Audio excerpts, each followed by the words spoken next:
बिस्मिल्लाहिर्रहमानिर्रहीम। अस्सलाम वालेकुम। Welcome back my YouTube channel. कैसे हैं आप सब? उम्मीद है कि आप सब ठीक होंगे, खैरियत से होंगे। आज मैं आपको लेके जा रही हूँ हातम ताई के किला में।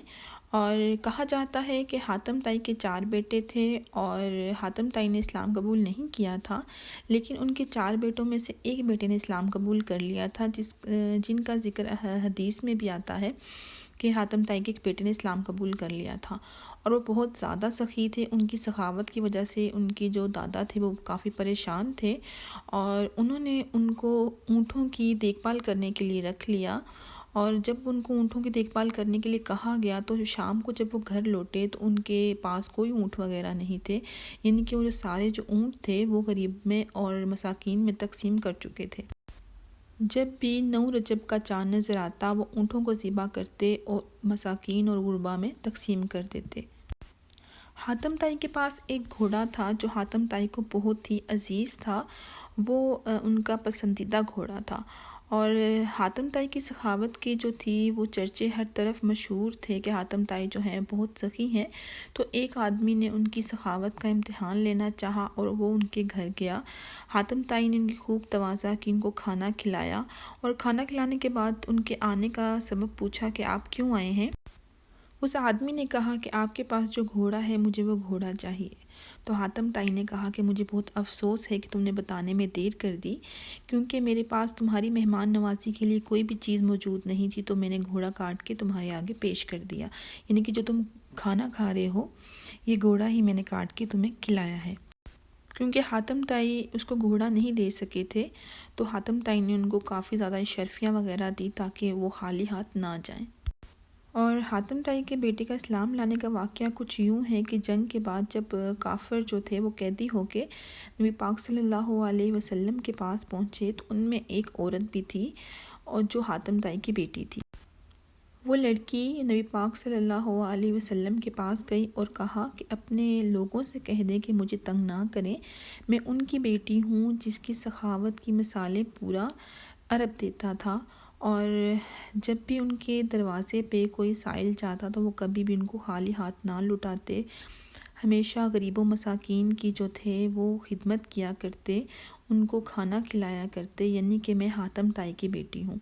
जब नबी पाक सल्लल्लाहु अलैहि वसल्लम ने सुना कि ये हातम ताई की बेटी हैं तो अपने सहाबा कराम से फ़रमाया कि इनको तंग ना किया जाए, इनको तोहफ़े तहाइफ़ दिए जाएँ और इनको इज़्ज़त से ख़ैमे में पहुंचाया जाए।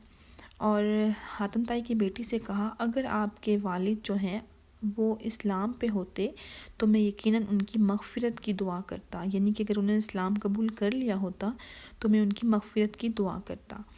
और कहा जाता है कि जब हातम ताई की बेटी को रवाना किया तो उनको बेहतरीन उम्दा घोड़े पे बिठाया गया और तोहफ़े तहाइफ़ भी दिए गए। और जब वो अपने भाई के पास पहुंची, उनके भाई ने दूर से देखा कि मेरी बहन आ रही हैं और बहन से कहा तुम वहीं पे रुक जाओ, पहले मुझे ये बताओ कि तुमने अपनी इज़्ज़त की हिफाजत भी की है कि वो भी मुसलमानों को दे आई हो। तो हातम ताई की बेटी ने मुस्कुराकर कहा मेरे भाई, मैंने आपके घर में अपनी इज़्ज़त को इतने महफूज नहीं समझा जितना मैंने मुसलमानों के दरमियान रह के अपनी इज़्ज़त को महफूज पाया है। कहते हैं इसी बात से मुतासिर होकर हातम ताई के बेटे ने इस्लाम कबूल कर लिया था। बातें करते करते हम पहुंच चुके हैं हातम ताई के किला के बिल्कुल ही नज़दीक। और जो बोर्ड है वो नज़र आना शुरू हो गया है। ये है जी बोर्ड हातम ताई के किले का। और ये देखें जी मेरे उल्टे हाथ की तरफ उन्होंने बैठने का इंतज़ाम भी बनाया हुआ है, जो आते हैं लोग उनके लिए, ताकि वो आराम से बैठ सकें। और मेरे सीधे हाथ की तरफ ये एक कमरा नुमा मुझे नज़र आ रहा है जिसके 2 दरवाज़े हैं। और मैं आपको अंदर से दिखाती हूँ कि अंदर ये कैसा है, किस तरह का नज़र आता है अंदर से। और ये देखें ये अंदर से भी जो है वो मिट्टी का बना हुआ है। ठीक है, ये देखें, यानी कि लगता ये है कि ये वैसा ही है जैसा हातम ताई के दौर में था, यानी कि इसमें कोई चेंजिंग वगैरह नहीं आई। देखिए अभी भी इसकी जो दीवारें हैं वो मिट्टी की ही हैं। और इस तरफ भी जो है वो कमरे हैं, लेकिन ये डबल स्टोरी है और ये जो छत है वो लकड़ी की छत है जो गिर चुकी है। और ये देखिए यहाँ पे भी एक कमरा मौजूद है اور یہ دیکھیں ان کی چھت بھی جو تھی وہ لکڑیوں کی تھی۔ یہاں پہ آگے بھی تھوڑے سے جو کمرے ہیں وہ موجود ہیں، یہ دیکھیں یہ بھی کمرے موجود ہیں اور یہ بھی ڈبل سٹوری لگ رہے ہیں کمرے، اور ان میں جو ہیں وہ کھڑکیاں وغیرہ بھی بنی ہوئی تھی ہوا کے لیے، اور یہ ہیں قلعے کی دیواریں۔ اور دوسری طرف بھی جو ہیں وہ کمرے ہیں اور کسی کی چھت نہیں ہے، کسی کی دیوار نہیں ہے، کچھ اس طرح کے ہیں یہاں پہ۔ اور میں اندر جا کے آپ کو دکھانا چاہ رہی تھی لیکن ڈر بھی لگ رہا تھا کہ کچھ چیز نہ نکل آئے، کیونکہ یہ کافی پرانے ہیں اور کچھ نہ کچھ تو موجود ہوگا، کوئی چیز جو خطرناک ہو سکتی ہے۔ تو میں اندر جانے سے گریز ہی کر رہی ہوں اور آپ کو باہر سے ہی دکھا رہی ہوں کہ آپ دیکھ لیں۔ یہاں پہ دوسری طرف لگا ہوا ہے ایک بڑا سا گیٹ، اور گیٹ کے اندر جائیں تو یہ بہت ہی زیادہ کھلی سی جگہ ہے، اور یہاں پہ ہیں موجود قبریں، اور ان میں سے کچھ جو قبریں ہیں وہ حاتم طائی کے بیٹوں کی ہیں، اور ان کی والدہ کی قبر بھی یہاں پہ موجود ہے، اور یہ قبر مجھے نہیں پتہ یہ کن کی ہے۔ اور تھوڑی سی وہ میں آپ کو دکھاتی ہوں، وہ جو نظر آ رہی ہے دور وہ ان کی والدہ کی قبر ہے، اور یہ حاتم طائی کی قبر ہے، اور جو کچھ اندر ہیں وہ ان کے بیٹوں کی قبر ہیں، اور اس میں کتنی سچائی ہے یہ تو اب اللہ ہی جانتا ہے، کیونکہ میں نے جو سنا ہے میں آپ کو ویسے ہی بتا رہی ہوں، کیونکہ اس ٹائم میں تو ہم موجود نہیں تھے، تو جیسے سنا ویسے میں نے آپ کو بتا دیا۔ اور یہ جو چھوٹی قبریں ہیں یہ مجھے نہیں پتہ یہ کن کی قبریں ہیں، یہاں پہ بچوں کی ہی ہوں گی، لیکن یہ نہیں پتہ کہ ان کے حاتم طائی کے بیٹوں کے بچے تھے یا کس کے تھے، واللہ عالم۔